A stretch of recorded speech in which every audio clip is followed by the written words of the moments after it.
my image as a player has gone through like different phases where when I first joined the LCS, we had a lot of success on Cloud9 and I was credited with a lot of it.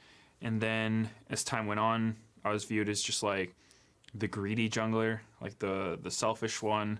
And then when we started not doing well, I was viewed as like the worst player, the washed up player, and all these things. And I mean, there's always going to be a story. Like the social media is always going to say whatever. I've always done my best to like work really hard and try to be as good as I can. So yeah, I would like to have good results, and I'd like people to see that and to be respected as a good jungler. So I guess that's all I'm really hoping for. Definitely a long time playing and a lot of respect for Meteos on the LCS stage, and even off. The guy is very forward with what if he wants to be playing or if he doesn't want to be playing, and he will also put in his time in when you need him. Yeah, and you had heard even last split or the split before where he was a little bit burnt out, took a step back. He'll let you know. Came back in and was really competitive afterwards, but it's been 4 years since he has actually won the NALCS, and he really wants to lift that trophy again. His competitive side is burning. And I do think he is getting a lot of that respect this split. You know, he was voted as second team all NALCS, definitely considered one of the very best junglers in the entire league. Absolutely. Extremely consistent. Dardoch is already out of playoffs, so he's the last best jungler remaining. That he is. Well, I would like to welcome everyone back here for our cornucopia of League of Legends action. We're getting into game 2 with Clutch Gaming selecting the blue side versus 100 Thieves now on the red, so we'll get that switched up. 100 Thieves really having a strong mid to late game there. We saw both teams able to get that outer ring of turrets, but 100 Thieves was just able to do more with it. Yeah, I really like what Jat said on the desk about how 100 Thieves macro was so good and so clean that it didn't look like the game was that close, even though it was in terms of gold. They were starting to, like, as he said, circumvent disadvantages that they had. They got all 3 of the turrets before Clutch Gaming did, even though Clutch Gaming had a stronger bottom side of the map. And then they were able to get the Baron multiple times. And I had a question about Champion Select, and the Taliyah was kind of the one. I wonder if they're going to ban it blue, and they do. Answered. Well, there you go. And despite the fact that I do think 100 Thieves played quite a clean game, it was not one-sided by any means. 100 Thieves did have advantages. They did play the map very well, but Clutch, won the bottom side of the map early. Was really one good team fight away from the game going the other way. Even on that initial Baron take from 100 Thieves, had they performed a better fight, had they not all got caught by that shockwave, that's a fight that you can maybe clean up your opponents and get something advantageous off of it. So Clutch, have to kind of regroup, stay composed, and they were able to do it in the TSM series, coming back after a first game pretty serious loss and win 3 straight.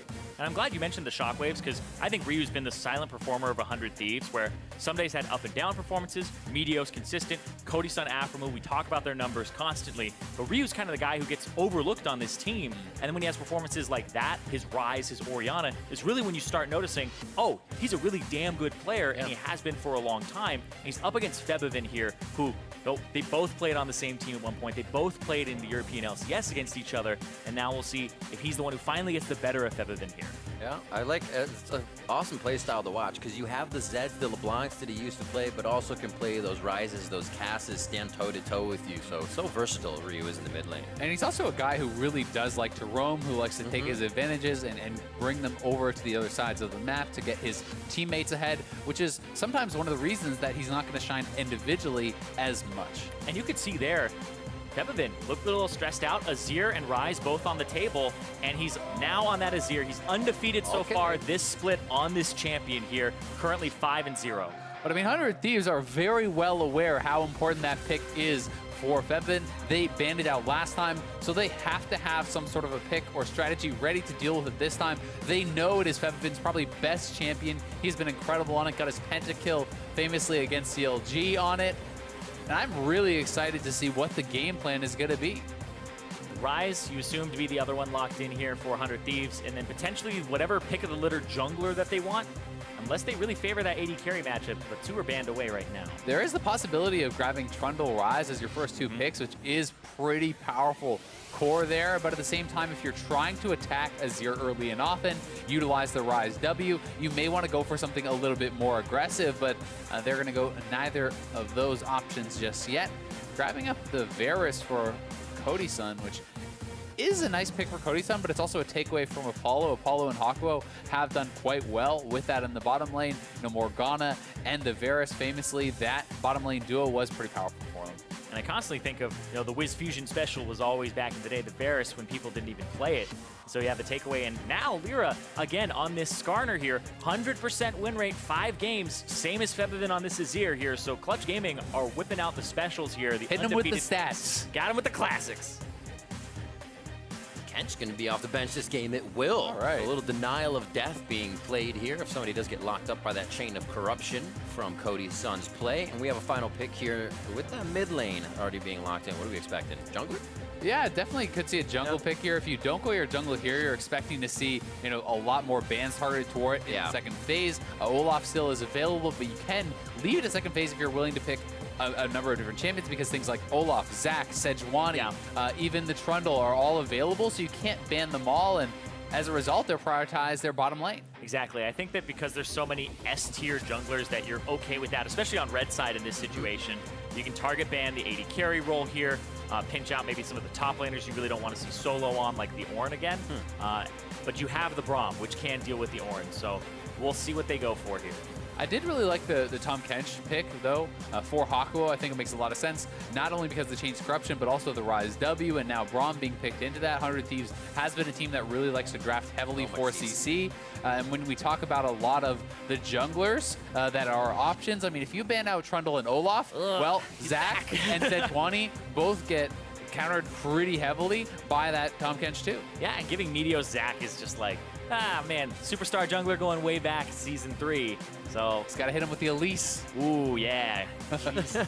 Bring that one back. But that's the thing, is it's kind of a lose-lose situation. So they go with that, and now he may probably pick the Olaf, which is a good counter to the Skarner. It's kind of funny then that Clutch is spending those bans in the second phase when Olaf is often first rounded as an answer to Skarner already. So if you're willing to give him the Olaf, I feel like your bans are probably better spent on the top lane in this case, but Clutch, they're going to have their own opinions about it, and we'll see where they go. Yeah, even if he wants to crowd control Sejuani, but Olaf up. Why not? Why wouldn't you do that? See what the AD carry on the side of Clutch could be here. I mentioned, if that Caitlyn goes over, now banned, he has the Kog'Maw and the Jhin. Well, no, he doesn't anymore. Apollo used those to great effect versus TSM, and going to be pushed back possibly onto that Ezreal now. Not too shabby, but definitely not his top 3 in the picks. Yeah, Ezreal, right down the tier list for him. First pick, it's 9 games of Caitlyn, 5 games of Varus, 3 of the Ezreal. With so it is a top. All of those kind. I was like, do I correct Riv? No. But it is a top 3 for him, but just barely. It's 3, and then everything else is 2 afterwards. And honestly, you can go for something like a Tristana still if you felt like you needed a kind of a higher DPS style team fighting champion. But Tristana has a very tough laning phase into Varus specifically, and that is something that you kind of want to avoid. We'll see how they're going to be able to handle those with Ezreal and Tahm Kench. Yeah, and the Sion locked in. I feel like Cho'gath again for 100 Thieves. That's kind of the one where it's like, I feel like the Trundle plus Cho'gath may have been better bans in the second phase here for Clutch Gaming, because the Cho'gath gave them a lot of problems, not in lane, but more so from a macro perspective where it enabled 100 Thieves. Well, and honestly, even in the lane, he took his turret in a 1v1, right? That is a pretty big deal, and Cho'gath, as time goes on, becomes harder and harder to deal with in that tank versus tank matchup. There's so much innate sustain because of his passive. If you cannot push this guy off the minion wave, once he has a catalyst and he has access to a minion wave, he's basically not running out of mana or health. Well, that's the thing, too. We saw them accelerate that. One gank up top from Meteos. They get the kill to Meteos, but still, it was a fast banner to get that turret down. He was bannering melees. He was bannering anything he could at the time if we ever saw Solo leave that lane. So they were all about getting that timing, and we know 100 Thieves wants to get to that fight phase. So we'll see if they can do it again. A bit of the same composition towards the top side of the map, but they switch up the bottom. And Clutch Gaming, I could say they get quite a bit of what they want, but not down towards that bottom lane. See the compositions on your screen in just a moment as we start to head into Game 2. 100 Thieves feeling very good with the momentum out of Game 1. Being that first place team in the NALCS, they are trying to make that true. Make that statement true, I should say. And you got to feel good if you're Clutch as well. You got 3 champions that you're undefeated on with the Azir, the Ezreal, and the Skarner. So comfort for these guys right now on Clutch's side. Yeah, particularly the Skarner and the Azir 5-0 apiece on those champions is extremely impressive. And while the Ezreal doesn't bring as much damage, you're pairing it with, again, a hyper carry mid laner there. And Febiven certainly can carry the brunt of the weight in team fights. Desk was talking about it as well, saying, hey, Febiven got that Syndra, but they weren't able to kind of get him involved a whole bunch. Ryu got involved more, and so now on this Azir, we'll see what he's able to do in that mid-late game. And if it's going to be one of those more slow early games, kind of like we saw last time, then I think the Azir is the more effective pick. If you cannot dominate lane, if you cannot bully out your opponent, just playing a farm it out style on an Azir means you're going to be super effective in team fights regardless. And it should be a pretty good pick considering how these teams like to play. They don't play for that early game advantage. In fact, these teams really don't get much of an early game advantage. 100 Thieves in particular, they're that mid-late game macro team that know how to move around the map with their veteran shot callers of Meteos and aphromoo. And so it's about kind of being annoying and moving around. You don't do that during the laning phase. So Clutch, on the other hand, kind of the same way, right? Where they bait objectives.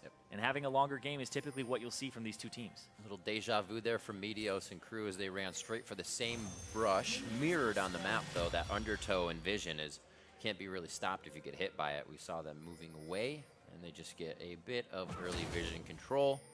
Same has been done by Clutch Gaming, as you can see on the right side of the map. Spire's grabbed, and everybody is going to be off and running. Always nice, honestly, to be able to kind of walk over it and grab a couple of those Spires and 30 gold apiece on Cody Sun and aphromoo. It's not the biggest of deals, but it's a CS and a half. Yeah, exactly. it's like, yeah, it's pretty nice to be able to grab even just another potion kind of on your next base. You can pick up a couple of those Spires, and sometimes those little edges can make a difference. Cool. I mean, it's free too, right? So, absolutely. It's like having an extra minion in that wave. Is that like the one thing that's actually free in League of Legends, if we consider Still if takes your things time. are free? Oh, it does take time. Yeah. That's right. Can't be free. Exactly. Time. No is free money. lunches, Riv. Time is money. 2 minutes almost on the clock, and not a lot has happened. Go figure. I mean, normally you expect at least a Baron or something to be done by now. These guys are slacking. Meteos pretty low, using that passive in the jungle again. Expect a possible full clear. He leaves that top one up. And now that we have seen game one, send the analyst desk your overreactions, hashtag NALCS, and they'll be reviewing them after game two. Be sure to get your participation caps on and start hitting some tweets at hashtag NALCS, and we'll discuss those after the match. Maybe Clutch will bring us a series here. We're starting off top lane. Meteos still roaming around. Oh, Hidoki, he's going to go for a very early Drake. Yeah, so Olaf will get very low doing this. I actually think he needs another person to come help him here. I think you can actually survive with, because your healing and stuff ramps up at the super low HP, and you can use a smite for health. Like, boom, probably actually just finish it, but they're going to come over regardless. Yeah, making sure that he can't get hit. On the way out, he's so easy to be taken down. Plus, you're right, the smite needs a bit of extra damage. Yeah. Really pushing the limit, though. I mean, that's a 3-minute Ocean Dragon, man. I'm willing to say that's probably the earliest it has ever been taken in the NALCS. I would be interested to see that stat. Maybe there's some kind of crazy game, but maybe we can get hit with that, because that is always the dragon we pinpoint as the most powerful for laning phase. And you will never get it earlier than this. Like, that is insane how much of an advantage it's going to be for the 100 Thieves team. And I just think this is really smart from Meteos with your bottom lane pushing, with this pathing. They're able to grab a 3-minute Ocean Dragon. That's it. Enables them, and we already saw that like Ryu was pushing up, and you really want to have all that extra regen and mana, and he's already bullying. It's going to enable him more. And Ssumday, same matchup as before. Look at that, Febiven. And one of the biggest things for me is also, in tank versus tank matchups in the top lane, how impactful the mana can be. As you back off, oftentimes these guys can't really attack the health pool, so you attack their mana. You try to get them out of mana, you try to make them base at bad timings and these sorts of things. But with that Ocean Dragon, every time they're backing off, in addition to the Cho'gath passive, which is giving him mana back too, there's just no way Sion ever gets to push you out of lane. Yeah, you got to attack that mana instead of health, because the mana is the access to wave clear, which eventually you're out of mana, shove you in faster, and then they'll be able to roam or get a better back, like you said. Meteos as well, deja vu after a first back. Talisman and Predators to get himself back on the map fast and get those ganks with a bit more damage. And he clears his Raptors once again. Always get those things off the map so you can get them more. It's not easy. 5 minutes. That's Lira on the other side of the map. So he just took the Spire inside of the 100 Thieves jungle, so they know where he is. Ooh, Febiven going aggressive. That's a pretty good KDA. Yeah. 17, not bad. Not bad real good. at all. You said, what, 5 games on this Azir? Able to keep that very, very high up there. And the caliber of play he brings to that mid lane is just able to kind of catapult Clutch in a lot of these wins. I mean, it really does kind of fit his play style. They talked about it a lot on the desk, about how safe of a player it is. You know, they're both going under 3.5's deaths on the series. And that really speaks to how safe of a player Febiven is, but he's also a massive team fight contributor. He's always able to pump out the damage, and that's what makes it so impressive. He is definitely not a KDA player. He gets involved in the team fights, but he really does not give up easy deaths. Not like in the trade. It's always one thing that a lot of people are comfortable with. That I can get him, but I'll go down. It's not that good. It's not that good. Yeah, but he also knows how to play defensively in terms of build as well. You see double Dorans for him on that Azir after his first back, just to make sure that he can contest this mid lane. And now Ryu comes back with the TP, and he's also got pretty standard defensive itemization here for Ryze, but it just means his bullying is going to go even further in favor of Ryu here. And so Febiven does have to kind of find a way to save himself in this lane and kind of not drown out in this damage. What I'm going to be really interested in is seeing, can 100 Thieves pick up this next Infernal right on spawn? Because Ryze is pushing right now in the mid lane. Their bottom lane is pushing as well with the Varus. If you can keep those lanes pushing, the 3-minute early Dragon can give you access to, you know, that early Infernal as well. And you can start to kind of snowball those neutral objectives to really establish a lead for later on. Because if you know, all right, Febiven wants to sit back and play patient. He wants to scale up, get a couple items. You know, Paulo wants to probably hit 2 items before he gets involved. There's going to be opportunities. Stand aside, very nicely done. Ooh, 100 HP for aphromoo as he gets himself a little too close for comfort there. Yeah, Hakuho is just holding the wave there. Like you were saying, Ezreal, they could get 5 dragons in this game if they wanted to, right? 3 is incredibly early, so that elbow later. Ooh, nice shield. Playing with fire. Still heal available there for Cody Sun, so not even close. But I did get confirmation that is the fastest Ocean Dragon in NALCS history. So definitely really quick on the pathing there from Meteos. There was one that was about 330 that we had. Not even close. Easy peasy. It's super risky though, because you saw how low he got, and if your bottom lane doesn't have priority, exactly, the early, if your bottom lane doesn't have priority, then you're not able to actually get it. You have to back off of it a lot of the times, and sometimes the other lane will say, wait a second, they're playing a little strange, and then they'll go ahead and stop the attempt. Jungler just wanders over there, kills me, takes the dragon. That has happened to every jungler. Yes. Solo ulting back to top lane. Teleports are up there for both Ssumday and Solo, so if anything gets chaotic, they'll be able to lock down. Looking for a play. Almost. Ooh. But I like that, because Febiven didn't use the ultimate, but he got Ryu's flash, so the next one will stick. Yeah, and the flash is available here for Skarner too, right? So that is quite an easy gank to pull off, but you need to see them capitalize on that, because all too often in pro play, solo queue as well, of course, but in pro play, it's played at such a slower pace sometimes that these guys do not attack the summoners being down, and then you net nothing from that. So I really want to see them make the time to make that play and punish Ryu. You know, I actually remember probably one of his voiceovers from the coach being on stage was, hey, if that flash goes down, use that 5 minutes. You don't hear people say that enough. As you were saying, you gotta punish it. Goes to the wayside. Exactly. We'll see if they can do that. And the Azir Skarner combo is absolutely one of my favorite. Dragging somebody back and then shoving them back even further. The pull over. You can't pull over anymore. That was I believe that was these two guys as well, where exactly. they had the little bump with the Azir wall into the Skarner ultimate. It's dangerous. You gotta be careful. Like you said, with that flash down, we'll be watching for Ryu's defensive plays in mid. As we're back here in the noodle fight towards top side. Not too much damage being done between these guys, since they're kind of stacking the same items just to get to their tanky points in mid-game. All right, and right here, Infernal Drake in 4 seconds. Bottom lane is already positioning in a way to help out Meteos. And Clutch, they kind of sniffed this out, and they also have mid-priority, but they don't have Ryu on the side of 100 Thieves just yet. So Clutch Gaming will actually have Azir here first. Yeah, very interesting. Ryu is going to have his ult, though, so if he can push out this wave, could Realm Warp over, and they're going to try to go for the play, remember. Realm Warp, there he is, just a little short. Oh, it was like, do we want it? Yes, okay, go. No, wait, yes, okay, go. It seems like what happened The collapse. You got to watch out for the collapse here. The bottom lane has priority on the side of Clutch Gaming. They could actually wrap around here, and you see Apollo thinking about it. Hakuho, he left him out to dry. Oh no, Predator's on him, gets the Chain of Corruption out. He has the Spellbook, so he's the cleanse on for right now, but I don't know if it's going to be enough. Gray health to come in. It is followed up with a lot more damage on the back side from 100 Thieves, and they solidify the first 2 kills of the games to Meteos and Ryu. And Lira tries to come in to help, but he was flashless after that was forced out around the mid lane because of this Dragon Bait, because they're there on spawn, and they are now going to be rewarded with an Infernal here. 100 Thieves, a couple kills, a couple dragons, and a fantastic first 10 minutes to game number 2. And you expected that situation to be okay for Clutch Gaming because Febiven had the advantage with Flash in mid. If Ryu shows up, you can do a Shreema Shuffle on him. And right here, Apollo got shoved out lane first. Azale. But yeah, Apollo gets shoved out of the bottom lane first. And even though he had 2 people there to potentially collapse on Cody Sun, make us 100 Thieves end up getting those 2 kills. Yeah, they get the kills, they do get the dragon, and then following up on those flashes so big, being able to commit to those plays, really, really important. You gotta stop muting me, Azale. You're making Riv cry. Really hard. This is great. I'm loving it. All right, I can see again. Just about 1,000 gold here for 100 Thieves after that play, and this again starts to lead into that macro control. They say, well, if we can start running on the map and pulling you thin this early, that means the lanes are going to start falling behind. We're not seeing too much of that yet, but it usually just starts to domino very fast once 100 Thieves gets a hold of the game.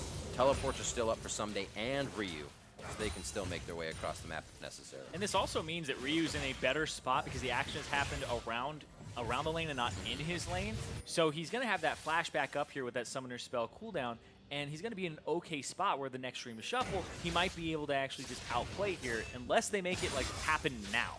Yeah, I mean, the flash, as you said, is basically back up. Partially that is due to Summoner Spellbook because you have those shorter cooldowns, but forcing out the flash from Lira, kind of reduce on the play. There it is. Oh, he pulls it. Oh, it's the backwards pull. Is he even going to do it? They get the stun and then the pull, not getting the consecutive crowd controls on. Beautifully done. And they do get that flash from Ryu to be used. Yeah, that was really nice. The Ryu doesn't even blow because he knows he's dead, but the TP comes in from Ssumday. The Predator is blown there from Meteos, so they get more than just a kill. And despite the fact that they didn't really hit that window, they may not have even realized that the flash was back up. Window was closed, but they broke it. They broke that glass and got in there. Ryu not blowing the flash there at the very beginning was kind of the damning factor of that. And that's how Clutch get back in the game, is they get the Azir going. They kind of abuse that mid lane. Just long range is something that with 2 low mobility carries and this gigantic front line of 100 Thieves, that Azir is the one that you're looking to just deal most of the damage in these fights. It's always really interesting too because there's so much debate on when you should pick up a QSS when you are playing Skarner, or if you should at all. Can you rely completely on positioning? These sorts of questions, because paying that Skarner tax is something that can be pretty devastating as far as putting your team behind, in far as item progression, as far as the gold that you're actually investing into that. It's very expensive, especially if multiple people are buying it. And you can see Ryu did not rush for a QSS. He went for the Abyssal, which means they can continue to try to pick on him. Every time it flashes up, you can look for those guaranteed kills. Varus as well, very low mobility carry here, and he doesn't have a Tahm Kench or a Janna or something there to really kind of protect him from that. So they're going to have to really watch out for that. And there's, I think, a pretty big potential for Lira to continuously make plays every time his flash is up, every time his ult is up, and continually pick up these kills. Absolutely. You can't shield a Skarner. Not going to run into that and walk away. Right back to the top lane. Solo using this constantly to keep that teleport up. Right now, you're actually seeing the trade of blue buffs. 100 Thieves, they went into the top side jungle, took that blue. Lira wanted to do the same to them because his bottom lane was pushing. But they say no. Exactly, but they can't. Meteos run straight across the mid lane. And now, there's a blast cone there too. Lira's? No, he's back with aphromoo? the team. Cody is low. Oh, I don't last know. glacial fissure from aphromoo. Cody He said, can't help. we are going they in. want this. They pull aphromoo, and he puts himself right in the frying pan as everybody turns for the fountain. I mean, that's just a facepalm moment. Cody Sun was pretty low on health. He was not blast coning over. Is he going to flash in at half health? Like, he can't really follow up there, so aphromoo. But how good did that ult look? The ult was on point. Oh, Yeah? snap. The stuff that happened after the ult was less on point. Yeah. I mean, a couple summoners down, and he gives up his life. And they get this blue man. buff here going over potentially. We'll see in just a second. But yeah, Cody Sun would have had to flash ulti to even contribute in that. and it looked like he was contemplating it, but the two big shot callers, Meteos and aphromoo, they said to make a play. It looks like it backfires. Yeah, well, it was a play. It was a play. But either way, you know, Lira, he doesn't get the blue buff, but he does force his opponents to take it away. Here it is again. So I think is he? No, I mean, Cody Sun wasn't even close to it. And Cody Sun is pretty far away from the play. He's at about 40% HP. Yeah. I mean, really, it's not his fault. I don't think he can follow up very well on that. You know, Afro just misjudged the situation. Perhaps he thought Ryu was realm warping in sooner. Perhaps he thought Cody Sun was on the blast cone. There obviously was a misjudgment of the situation, and it's going to look ugly sometimes when that happens. Yeah, right there, it looked like Cody Sun, if he flash ultis, he can maybe contribute, but it's still not going to be good. And if he went towards the blast cone, right there they had vision on Clutch's side. Apollo threw a Q and a W in that path, so Cody Sun would have been even lower if he had actually gotten to the blast cone. And I mean, if you flash ult over the wall and Lira flash ult to you, then you're probably just dead instantly too. So would have been tough, but either way, it is just one kill and it is just a support death. So not going to be game deciding. No, but you gotta imagine the nerves. You just remember Febiven's play as well. Guys, I'm teleporting in. I don't have that TP, right? Exactly. So it's really tense for these guys. But you do have to worry now if you're aphromoo, because you don't have your summoner spells, and the dragon is coming up, and 100 Thieves are just trying to cycle this dragon area over and over again, get their backs in right before, and try to make something happen. I mean, they've been doing a really good job timing, and here comes Meteos with the Predator popped. Oh, he locks it early. Can he actually get away from the last blow hit? No, he gets taken down that time. And Glacial Fish is going to alley-oop that one to be knocked down by Cody's. And this is perfect. They can push up, pressure this turret, and even go back towards that dragon with Hakuho dead. Lyra is in the area, and Febiven and Ryu look like they're kind of skirmishing, both moving down towards bottom lane. Clutch Gaming definitely trying to flex some muscles here. And it does not look like they will be able to do any lifting. 100 Thieves backs up just a little bit, and still no kind of play from the top laners here within these fights. It's been towards the bot and mid lane. Yeah, but right now, that back for Cody Sun is huge. He had 2,000 gold. He's going to finish up that Rage Blade, buy his boots, buy a little bit more on top of it. And all this stuff's been going on the bottom lane. The top lane, Banner of Command, has been completed for Ssumday, and he's almost got this turret. He's almost got the first turret of the game by himself. Yeah, I mean, again, and look at this. He's just tanking up. He actually might just kill him here. Oh, nice. Oh, he immune the Rupture. Oh, my. Almost makes it through. Could get the Rune Prison on. He's going to be close enough in just a moment. Blast Cone, he's got the red. Goes straight down, but that's going to be a little bit of help from Febiven. Yes, it is. That was clean. He gets himself out very clean. High octane solo. Not even a flash blown there. Solo immunes the Rupture with the ultimate. You are unstoppable when you pop that. Unfortunately, he's going to lose his turret. That kind of sucks, but still cool play, though. Played the best he could in that situation to get out. So, yeah, absolutely. Get Ssumday's flash as well. It's all about the coolness of the play this round, not the after. Not the cost. Yeah, but let's talk about the after effects here. They get the top turret, solo gold onto Ssumday, and then they get the third Drake on the bottom side here. 2 oceans for him. It's a laning phase that's been going in 100 Thieves' favor. Just going to go even further in their favor here. Ocean Dragon first turret, probably worth more than the Reddit play, but you can just clip that out when you upload it, and people don't have to know about all that other stuff afterwards. Yeah, cut the tape. Classic montage strategy. Exactly. And we'll see here, because like now, what's in it for 100 Thieves next? Because right now, Ssumday got that top turret by himself. Swapping the lanes and getting Rift Herald seems to be what you would want to do, but Ssumday's the one that has pressure.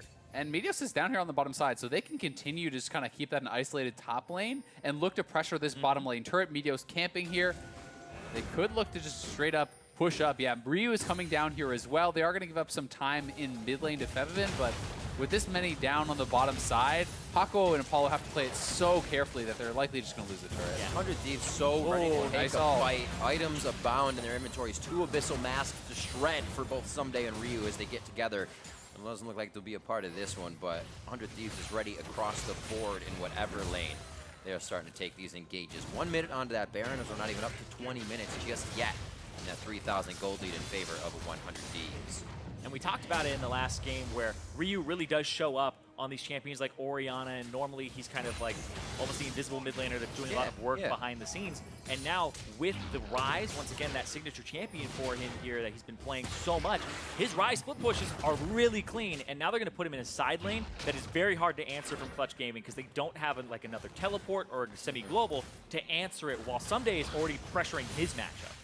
Yeah, and honestly, you know, even if Febiven goes to answer Ssumday, he can't answer that banner very well here either. We do have dematerializer charges, but Solo's down to 2. Only 1 banner will remain. Two cannons enter, one cannon exits. Well, there will be more, unfortunately. And it's going to be a pickup from Lira here. A little bit of control for Clutch Gaming on where they can direct that. Bot lane looks like it could be going down, so they may be able to get 2 consecutive turrets and a nice influx of gold in their pockets. That Nashor's is finished for Febiven, so he's at kind of a spike point for himself with that Rod of Ages here. Feeling pretty good. A little short on the brown back boots, though. Once he gets those, he'll be good. Yeah, gotta get your Nikes. Gotta upgrade. But Febiven looking good. You have 2 items now completed for Apollo, so these guys are really kind of getting fight ready.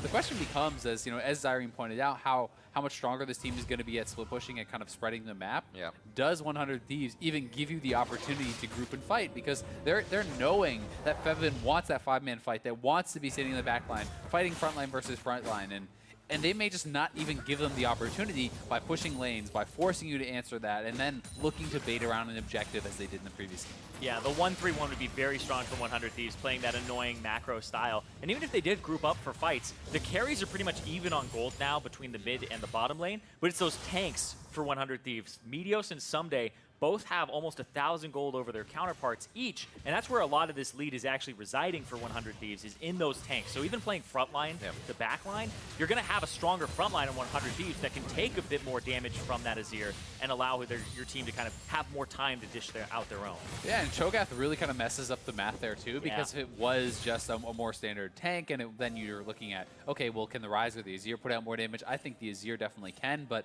when you have up to 1,000 true damage coming out from a Cho'gath, that really messes up the math on things. Pretty unfair for teams. Yeah, your tank dies pretty quick. Gotta know the positioning, gotta make it yours. That's kind of the thing in this one. You see, whoever ults first is kind of the loser in this fight. It's not always the case, but it feels like those ults can be routed unless Febiven hits that 4-man shuffle, that 5-man shuffle, then things are a little bit different. Clutch Gaming now organizing in mid to get that clear down and get protection over the rest of their map. Good hits onto Cody Sun, down to half HP. True Shot Barrage just blocked on the left side. aphromoo is actually able to collect that, oddly enough. And Cody Sun he gets prevented for a lot of damage. And Ryu was just pushing in the side lane, so Clutch felt like they had to try to force something there because they're losing minions in the side wave. We may see them go down to bottom lane as that is going to get shoved into them. Looks like Ssumday is going to be the one to go and grab it, but no more dematerializer charges left on Hakuho. He's used all of his, and there's only 2 remaining on solo. So especially if the Baron does go over to 100 Thieves again, we could see some super effective banner minions. Like this one. Ha! Nicely done. He'll just go through this roundabout here. See how big Ssumday is at this point. 6 minions chomped. So only the minions. Only the minions. Yeah, wasn't able to make it to any of those Drakes or the Rift Herald, which went over to Clutch Gaming. So has a ways to go. Yeah, Get himself I mean, nice and big. He has room to grow. Always. His opponent Solo actually playing very well from the top lane lately. We wondered kind of what could happen with what used to be this team of Apollo, Hakuho, and Solo with a few different people on the team. I should say Lira, rather. And really mixed and matched the game up for him. And Solo's been able to kind of hold that lane as is, making a name for himself in Solo. I mean, they've made the semifinals, so even in improvement, split over split for the 3 core from the previous Envy roster, 10th to playoffs to now semifinals after their 3rd. And they did it in historic fashion, right? The TSM had never been knocked out before the finals. They are the ones to knock them down. The 100 Thieves are looking to make some history of their own. Yes, there are some experienced players on this team, but as you pointed out, Meteos has not won in a very long time, and this team is a brand new organization coming into the league. This is their first split. They are looking advantageous in this game. They are up 1 game in the series, and they want to be the first team to kind of grab a new championship. And they were all pretty power ranked really low in terms of, nobody's expecting them to be top 2 for the most part. It's a lot of TSM, TL, and preseason power rankings. 100 Thieves, with this roster that had so much veteran experience on it, question was always, how are they even going to come together? Well, apparently the answer was coach the split probably, along with these players stepping up and feeling like they can slot in at the right places and find how to play this game. It's working out for them so well. They got #1 during the regular season, and they've just been dominating so far in terms of macro game over the other teams. I think one of the really cool things, too, for me has been watching the growth of Cody Sun. Is they're going to look for an engage on him. Ooh, flashes out. Abyssal Voyage comes through. That would have been one hell of a party for Cody Sun. Great choice to flash to keep himself safe. Yeah, but Cody Sun has just been getting better split over split, year over year. When you look back to spring, many people consider him to be one of the worst AD carries in the league. Then he makes it all the way to Worlds in summer, and people are starting to give him more respect. And a lot of people will come away from Worlds remembering that kind of fateful Tristana play that did backfire. But he has been improving massively. He's much better this split. When you look at him statistically, there's definitely an argument that he is the best AD carry in the league. Yeah. And it just feels like the sky's the limit for this guy. Exactly, and he got the all-pro team, first team this split for the AD carry role. His numbers have been fantastic. The fact that he always brings the damage, and that's what you really look for in AD carries, is late game, don't die during the laning phase, be very hard to exploit, and show up in these team fights. It's usually what teams really want to have, and Cody Sun has that in spades. He provides a ton of damage for his team in the late game, and I even remember this guy from Challenger being the Massacre 8 back in the day. When he came over, it was like, man, this guy feels like he's actually okay, not like LCS ready, but then when he came into the LCS, we saw that he was just improving every single week, like you were saying, Ezreal, and now we're seeing him at the top right now. And it was interesting, kind of, you wondered, it's a I trap. wonder what'll happen here. Quick push back. But there's nobody there. Gets himself to safety. I don't think anybody else is going to join into this fight. But you look at Cody Sun was with Ole. And you know, that question there when they separated, was it Ole? Was it Cody Sun? And both actually turned out to be very good players in their own rights. And I think the pressure was on Cody Sun there to show that too. It definitely was. A lot of people were saying, no, Ole carries that bottom lane. Yeah. It's because of him. But here he is again. He is playing with a fantastic support as well in aphromoo. Yeah. But he's been very successful once more. And I think it's a great opportunity to join a team like this that has so many veterans who can teach you, can kind of show you all the ropes and have so much experience and so many times where they've played through these situations that any new player is going to struggle with. Yeah, and aphromoo even said, like, he was surprised by Cody Sun, that this guy is a beast, that he always brings the damage, that he wants to actually, aphromoo wants to make him look even better than he is, because he's like, this guy just needs people protecting him, and he's always going to do his job. He's not scared, and he's able to step up and put out that damage, and so aphromoo has sung his praises pretty much since day one, being really surprised. Well, he's got it in his name, Cody Sun. If you can evolve around him, good things will happen in the game. Most of the time. We'll put most of the time. Good identifier I was casting there. with Riv, not Freak. It wears off. He sits close. Yeah. 3 Quicksilver sashes now. Bad way. Exactly. In the hands of 100 Thieves. This makes it a tough game for Lira. What's his target? Who's his target? You can't even grab Meteos. Do you really want to drag Ssumday into your team? Well, you can't drag any of the 3 other people because they all have QSSs, right? So it's like you have to grab Ssumday. Don't drag them towards your AD carry or, Azir, because they're just going to get nommed, but grab somebody. I mean, one of the things that it can sound kind of funny to be ulting a big tank like a Cho'gath, but at the same time, if you can create this space with Solo is kind of ulting in towards them and buying a little bit of time, and you pull Ssumday back in the rest of your squad and have everyone focus him down, all of a sudden those tanks can become more vulnerable. But besides that, yeah, I mean, there's not even a lot of CC to force out those QSSs besides that, because it's essentially no CC mid laner, no CC AD carry. Is Tahm Kench really going to get a stun in team fights? Probably not. But at the very least, you have to remember, they're all paying the tax. They're all paying the Skarner tax. This is itemization that they would otherwise not really want to buy, and there is value in that. Yep. We're trying to think of where all this started to happen. A lot of Meteos getting in the jungle. We remember a lot going on of early Drake in this game, and then we saw that catch on Hakuho. They got split going down, and that kind of started to open things up as the bot lane focus paid off for 100 Thieves. And again, that's what we thought this would be a lot throughout the series, is on Cody Sun Afro and Apollo Hakuho. Yeah, it was a bottom lane focus where Hakuho ended up dying multiple times, but the top lane left on an island, and Ssumday had the Cho'gath again, which we talked about in the ban phase. Maybe should have been a ban because it was such a menace in the last game, winning the lane and helping 100 Thieves with their macro. At the very least, I mean, if 100 Thieves take this game as well, you have to be considering, do you really want to put Solo into this matchup once more? Do you really want to be blinding the Sion into a potential Cho'gath? Even if you're not going to ban it out, should he go for something different? Because the pace of the series has been very slow, very measured. And if you're going to allow Ssumday to just slowly eke out these advantages, and in this banner war, he can just feast yours every time, you don't have that answer, he will slowly get an edge. He will slowly work down the turrets, and you can see Solo now has no more dematerializer charges. Exactly. Just used the last one there to make sure that he could kind of keep up in that banner versus banner war. So if a Baron goes over to 100 Thieves, which they're in prime position to start getting that with Ryze rotations with the ultimate and also with the Cho'gath, then it could be disaster, and your base is going to be in an awful position for Clutch Gaming. Ssumday is also hungry. He hasn't eaten since stack 6. Since we named those stacks, he's just free farming it up, doesn't have anything else to eat. Drake is an Infernal coming up, possibly a 2-2 there for 100 Thieves. Yeah, and that is a big one. This might be where we see the teams really starting to fight, because if you are Clutch Gaming, yes, you can be kind of farming, yes, you can be holding it somewhat even, but you do not want to give a 2 Infernal advantage over to this team, especially as it's getting to 30-plus minute mark, as people are building up a lot of AP and AD. If they can take this and keep it even, they can continue this style. But if they lose this team fight and give up this 4th Dragon, this 2nd Infernal, 200 Thieves, they're going to have a tough road ahead. Yeah, potentially a fight over the Infernal Drake that may turn into a fight over the Baron, or definitely the case. Reward of the Baron, because right now everybody has every summoner up, so everybody's in a great spot to take these fights. Even though Cody Sun had blown his flash a little bit earlier, kind of the last thing we really remember happening action-wise, it was back up now, and now they're ready to fight again here. So I expect both teams to actually try and contest this, or 100 Thieves, Realm Warp into the pit. There they go.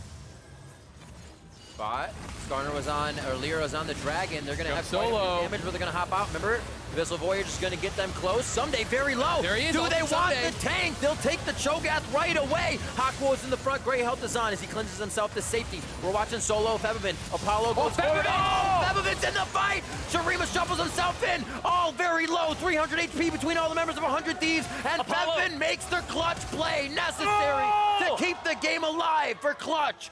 Apollo's on the chase, but where do they turn? What can they get? Will it just be the Baron? They can go straight to Baron because Meteos has no health. If he comes back, this is incredibly risky. No flash and about 5% HP. Apollo on the side. Pretty low. Seraph's Embrace is on. He's got the damage, but Hakuho saves with the Devourer. Now they're on it. 5,000 HP. Meteos on the other side. The Flash double Ocean is Dragon down. He cannot flash it.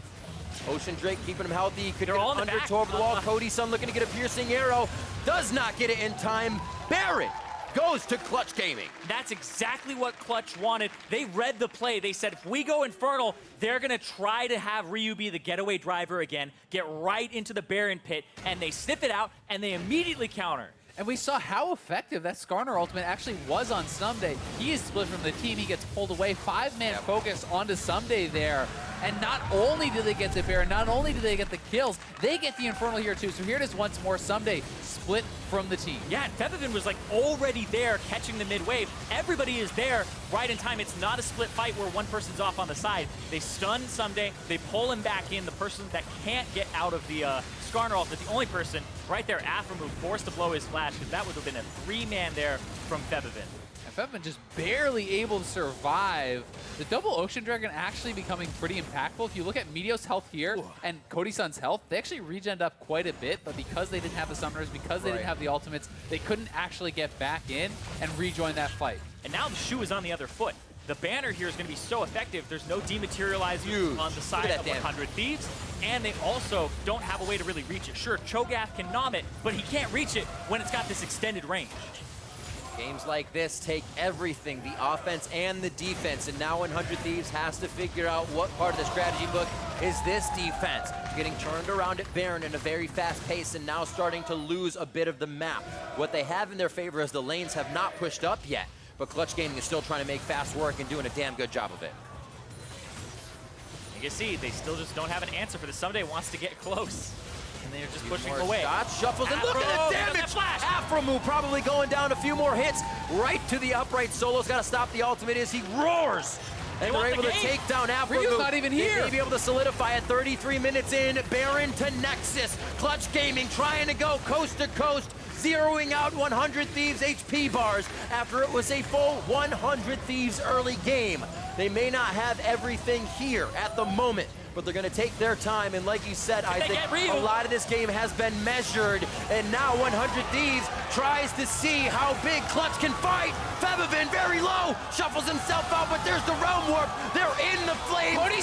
the fire, and Clutch Gaming is starting to take a lot of damage. Apollo, though, eyes on him as he keeps hitting the right targets, prioritizing the victory, and possibly now the Nexus. There's no Nexus starts alive. I think that's going to be it. aphromoo, I don't think he can defend this. What a long fight. The extended fight in favor of Clutch Gaming. Cody Sun wiping his forehead as they prepare for Game 3.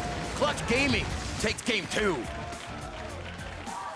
An impressive read there on what the macro was going to be for 100 Thieves, because their macro has been good. If you say they're going to do it by the book and you call them on it and have a team fight at the Baron with all 5 members there, that's something that's going to make this series spicy. And we talked about in Game 1, yes, 100 Thieves played the game cleanly, but what happens if you lose that fight when you go to Baron? And this basically is that game if you lose that fight at Baron. This time, Ssumday is the one split away from the team instead of Solo, where he got isolated last time. Ssumday gets focused down. They lose the fight. They lose the Baron, and that was really it. I mean, Ryu was trying to split push. He was trying to push out waves, depending on the team to be able to hold on by themselves. But once aphromoo goes down, once he's back late, there's nothing really left in the base to hold on. And you have to consider, if that was anybody else other than Ssumday, they still have the Cho'gath in the pit. They're still very high up in the advantage to get that Baron. But you saw them turn immediately saying, wait, this is not something we can do anymore. Exactly. You're thinking Ssumday, he should have maybe been inside of the party portal there, inside of the Realm Warp to be on the Baron and give them the confidence to smite and feast it. But he was also there to kind of block Solo's ultimate, and whatever the call was, it went one way, and you have to kind of consider the other. Maybe it was better for him to take it, but that's kind of a micro mistake there for the team, and just getting everybody on the same page. It's something that 100 Thieves struggled with at the start of the split. And now if it starts showing up in playoffs, Clutch have a very real chance. I love that you said micro mistake, because that's all it took Clutch to be able to get that game back in their favor. To get their thoughts on how Clutch Gaming picked up Game 2, let's send it over to the analyst desk.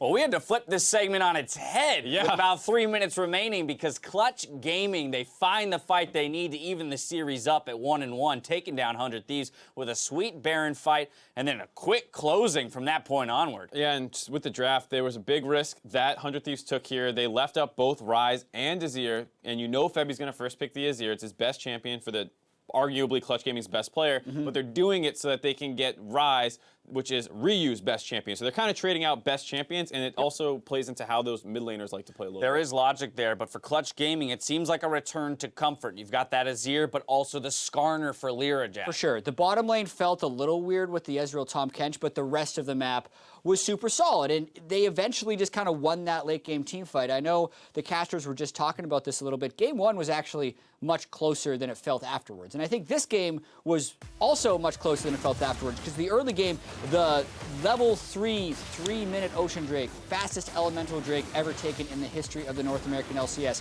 gave 100 Thieves a pretty strong laning phase, and then they just kept playing around here. Yeah, that was the big thing, is they went for this TP with the Ryze, but the other team has Tahm Kench and Sion. 3 champions can quickly get over and react, as well as the fact that they're already hovering around mid lane. Small miscommunication there. Apollo was working up on the carries in the top half of the river and did not follow up on Febi well, but they still managed to find the kills. Yeah, and then they take that right through to the Nexus. And I want to talk about that Baron play a little bit more, because that was essentially how the game was decided.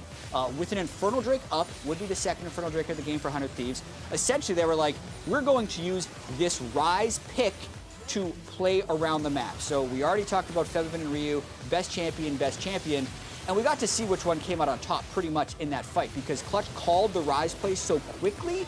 Febi was able to then dominate in the team fights, which is what's going to happen, Azir versus Ryze. Ryze has the split push and pressure, Azir has the team fights. And the fact that Clutch successfully found the team fight, I mean, they won the game. The other thing to talk about, too, is Apollo on a mobile champion again. He looks completely different in team fights compared to that Ashe game where he got picked off a couple times. They're actually most damage in the game by 10,000 over his teammate in the Azir, who we're talking about, this crazy late game champion. Well, with the poke that comes in from Ezreal, as well as the fact that he had some good team fights, you see how effective that pick was for him. Close to essentially a 6K gold swing over the course of 3 minutes of game time. That's that Baron fight to close of the game. So good on Clutch Gaming for picking up the victory there, and I think that's where a lot of this idea of the mentality for Clutch comes back in. We're weirdly mirroring their quarterfinal series, where they lose game 1, a bunch of stuff goes wrong at the beginning beginning of game 2 in a sense, and yet they strike back and pick it up. And so we're kind of positioned similarly to where we were last week. Yeah, and it's a little different for me because this felt like kind of classic Clutch gaming where it's like, oh, we're losing the game, and then we punish one mistake really, really, really hard because our defense is fantastic.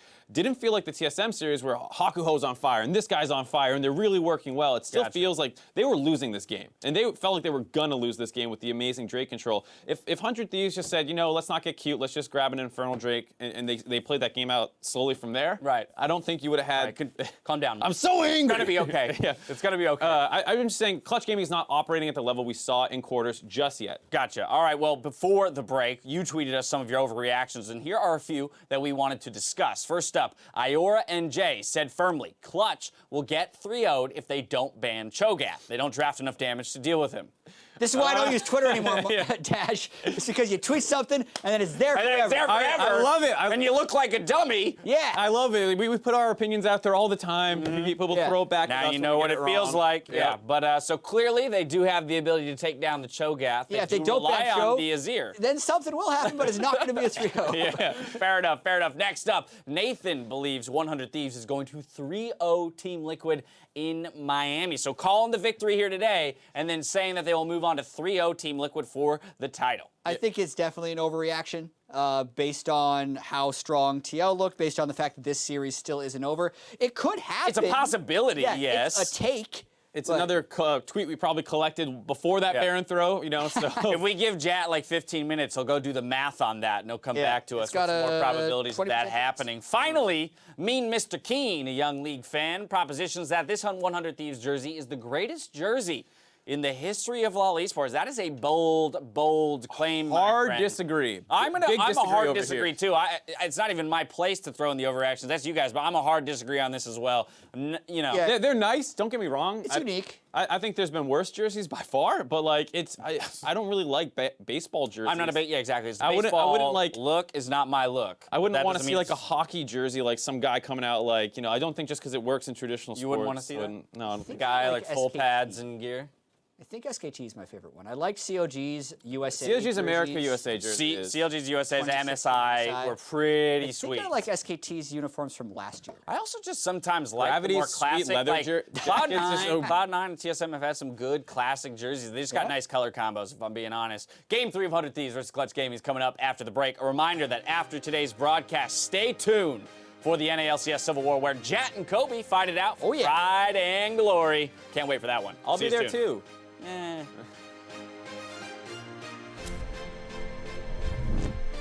feel like 100 Thieves has just the most, their clothing is just all over the place. Like, they're literally wearing baseball jerseys. Great health to come in. It is followed up with a lot more damage on the backside from 100 Thieves. Forcing out the flash from Lira, kind of reduce some of the There it is. Oh, he pulls it. Oh, it's the backwards pull. Is he even going to do it? They get the stun and then the pull. We're fighting.